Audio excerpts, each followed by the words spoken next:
I can't find my special bracelet. I think my mother-in-law might have taken it without asking again. Don't be upset, it's a gift from Mom. Just try to accept it, my husband said. I often notice that my mother-in-law takes my things without asking, and my husband always supports her. I feel frustrated because he doesn't stand up for me. It's tough for me. Then something terrible happened. Someone stole my husband's favorite fancy car. I know who did it. My name is Emma, and I'm 28 years old. My happy life with my husband, Ethan, started to fall apart about a year after we got married. We both have jobs, but I finish work earlier, so I go home and start making dinner. That day, while waiting for my husband to come home, he surprised me with some big news. Mom's coming to stay with us from next week onwards. Wait, really? She's staying overnight? I couldn't believe it. My husband let out a big sigh. No, she's not just staying overnight. She's moving in. Moving in? Like living with us? I asked, trying to understand. Yeah, exactly. Since Dad passed away, Mom's been on her own. She's getting older, and it's tough for her, my husband explained. Wait a minute. You can't just decide this without talking to me. We have our own lives too. Can't you give me some time to think about it? I pleaded. But my husband just smiled and shrugged it off. It's okay, Mom wants to feel safe. She just wants to stay with us. I understand she might feel lonely and scared, but you made this big decision without asking me. Couldn't you have at least talked to me about it? Why do I have to tell you everything? She's my mom, he argued back. That's exactly it. She's your mom, not mine. I have to change everything because of this. What are you so upset about anyway? It's decided. Just deal with it, I argued back. Wait, I called out, but my husband ignored me and left the room, leaving me feeling frustrated. How could he decide we're all going to live together without even talking to me about it? I still have to adjust, no matter what. Ethan doesn't help out around the house and acts like it's no big deal because she's his mom.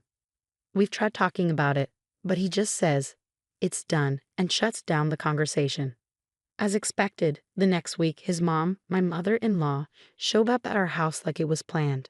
If she was a normal person, I wouldn't mind living together, but every time I see her, she says mean things and treats me badly. That's why I avoid going to her house unless I have to. But now, suddenly, we're supposed to live together. As I expected, my mother-in-law started criticizing me from the very first day. Emma, did you know I was coming today? There's trash in the corner, she scolded. I'm sorry, I was working and didn't have time to clean, I explained. Excuses. Couldn't you have cleaned up after work? But then I wouldn't have time to make dinner. Oh, come on. Stop arguing back. How do you even handle being Ethan's wife? Be more efficient. I'm sorry, I stuttered. Just 10 minutes in our house, and it's already like this. I'm really worried about what's going to happen next. From that day on, my mother-in-law's controlling behavior got worse, and it stressed me out constantly. Then one day, I came home from work, and my mother-in-law greeted me with a big smile, saying, "Welcome home." I usually don't get such a warm welcome, so it felt strange. Then I noticed something shiny around her neck. Wait, is that my necklace? It looked just like mine. Feeling uneasy, I hurried to my room and checked my jewelry box. My suspicion was right.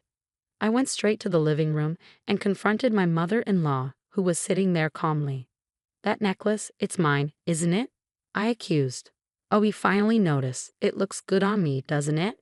She replied shamelessly. What are you talking about? Stop using my things without asking. What's the big deal? It's not like it's going to disappear or anything. But that's not the issue here. Stop complaining and get dinner ready. Ethan will be home soon.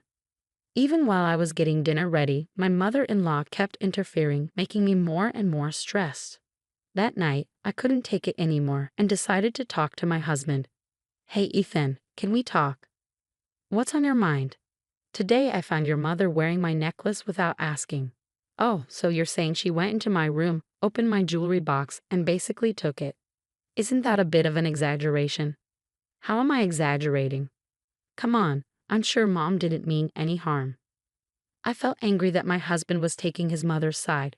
Trying to stay calm, I continued to explain. So you're saying it's fine to just go into someone's room without asking and take their things? A normal person would at least apologize. Well, Mom probably just saw something she liked and took it. But that's not the point, Ethan. You need to talk to her. What? Me? Your mother disrespects me. Telling her off won't do anything, so you, her son, need to do it. Okay, fine. I'll handle it, all right. Despite my insistence, it seemed my husband forgot about it by the next day. I shot him a few angry looks, but he never confronted his mother. Since then, my mother-in-law started using my things without asking, basically borrowing them without permission. No matter how much I complained, she didn't listen. And since there are no locks on the doors in this house, telling her off would be pointless unless she changes her ways. If this keeps happening, I'll end up losing my belongings. I have to stop my mother-in-law's behavior. I need to come up with some sort of plan. Then, one day, something happened that I absolutely couldn't forgive. It's missing. How could this happen? Today, I had plans to meet up with a friend and wanted to wear my late mother's bracelet for the occasion. It's a precious item, so I never keep it in the jewelry box. Instead, it's hidden deep in my desk drawer. And yet, it's gone. The only person who could have taken it is my mother-in-law. When I confront her firmly, she casually admits to taking it. Of that bracelet, I just borrowed it. Then give it back right now. I need it. I can't do that. Why not? Because I sold it. What? You stole it? Is this some kind of joke? Who steals someone else's stuff? Though shaken, I stood my ground. Stop kidding around. Give it back now. I'm not kidding, by the way. Most of the things I've borrowed from you, I sold those too. What? What were you thinking? As I argued with my mother-in-law, my husband Ethan, who had just woken up, joined us. Ethan, listen to this. Quickly, I explained the situation. Your mom sold my bracelet, the one that belonged to my late mom. Plus, she's been selling off most of the things she's borrowed from me without asking. Mom, is this true? Faced with the question, my mother-in-law stuck out her tongue in a teasing way. I'm on a fixed income, you know. I don't want to be a burden, but I can't make ends meet without a little extra cash. You've got to be joking. Who gave you the right? Don't get so upset. I didn't mean any harm. If you meant no harm, you wouldn't be selling and taking other people's things. That's because, but I interrupted her. Where did you sell it? Get it back right now. Just then, my husband yelled, enough is enough. He wasn't looking at his mom, though. He was glaring at me. Confused, I asked him, why are you yelling at me, Ethan? Your mom took my bracelet without asking. Be quiet. I did it for Mom. Stop complaining. For Mom? Seriously. Why should I give up my precious things for her? Because it makes Mom happy. She's your mother-in-law. Show some respect. Just do as you're told. I couldn't handle it anymore. Not his mom stealing from me and not Ethan taking her side. I couldn't live like this anymore. Driven by growing anger, I shouted, that's it. If you won't give it back, let's get a divorce. Stop joking about divorce. I'm not joking. I'm serious. Fine, whatever. I'll get the divorce papers today. Fine, if that's what you want, I'm okay with it. As we argued, I noticed a satisfied look on his mom's face. She never liked me.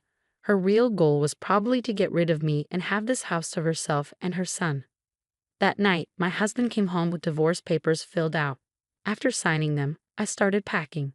I decided to wait for the right moment to leave. The next day, during my work break, I saw multiple missed calls from my sister Sophia, who lived nearby. Something must have happened. I called her back, and she told me shocking news. Wait, Sophia, is that true? It is, no doubt about it. It's not common around here, but why? I took a photo, so I'll send it. Make sure to check it on your end too, sis. Okay, got it. After hanging up, my sister sent the photo. It was undeniable evidence that could expose my mother-in-law. When I got home and was calmly making dinner, my husband Ethan rushed in, looking worried. Emma, this is serious. What happened? My car, my prize car, is gone. Wow, that's serious. Why aren't you more worried? You know how much that car means to me. I do. It's the car I've been dreaming of since I was single, and I finally bought it last year, remember? Exactly. So be more concerned. We're still paying off the loan for it. Where could it have gone? Please don't tell me. Emma, did you take it? Of course not. I have my own car, and I know you'd be furious if I took yours. But then where? I glanced at my mother-in-law, and she quickly looked away. That confirmed my suspicion. Ethan, I think your mom knows something. What? Why would Mom know? I asked her directly, and my mother-in-law's face turned pale. What are you talking about, Emma? How is Mom involved? Well, I got a call from Sophia today. Sophia, she happened to be out shopping and saw your mom driving your car. What? That car is pretty unique, being a foreign model and blue. It's quite noticeable around here. Sophia even recognized the license plate. Wait, what's happening here, Ethan? Now visibly angry, Ethan confronted his mother. Mother-in-law started making excuses. No, Ethan, I just borrowed the car for a bit. Borrowed? Seriously? I've told you so many times not to touch that car. I'm sorry, but I really wanted to drive it. What on earth did you do with the car then? Did you leave it somewhere? No, not exactly, but I did leave the keys in the ignition. Someone from the neighborhood might have taken it. Stolen? Seriously? I swear I drove the car all the way home. I'm not lying. I showed my mother-in-law a photo to prove my point. Is this why you're lying? Did you wreck the car like this? I showed her a photo from my sister, Sophia. It clearly showed my mother-in-law driving a badly damaged luxury car.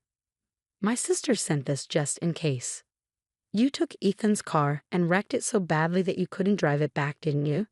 No, that's not what happened. Where's the car anyway? And if someone stole it from the neighborhood, someone would have noticed, right? Well, my husband started shaking next to me, his voice full of anger as he yelled at his mother with a fierce look. Are you serious? You wrecked my car, and then what? Give it back now. Calm down, Ethan. How can I stay calm? You're paying for the repairs, got it? That's impossible. I've already sold the car. Sold it? That's not possible. The car is in my name. I found a dealer who said they'd buy any car. They said I could even sell it on behalf of someone else. So I sold it for $4,000. $4,000? The luxury car my husband bought would easily go for hundreds of thousands, even if sold now. My mother-in-law got tricked by some shady dealer who didn't know the car's value and got ripped off. When my husband found out, he was furious and yelled at his mom like never before. You've got to be kidding me. Do you realize how much that car meant to me? I'm sorry, Ethan. I'll give you back the $4,000, so please forgive me. $4,000 isn't even close to enough. Get out.